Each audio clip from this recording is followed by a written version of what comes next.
at Cape Palliser Lighthouse, and we're getting ready to walk up the 250 plus steps to the top of the lighthouse. Should be fun. Beautiful morning for it.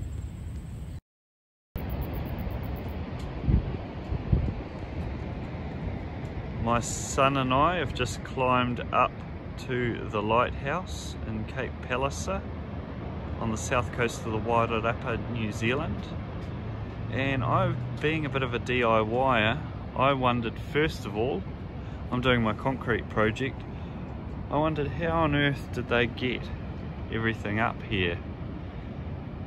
And I see this big winch here, which still, I gave it a bit of a turn and it looked like it turned. So that's interesting. They pulled it all up via this winch system here by the steps.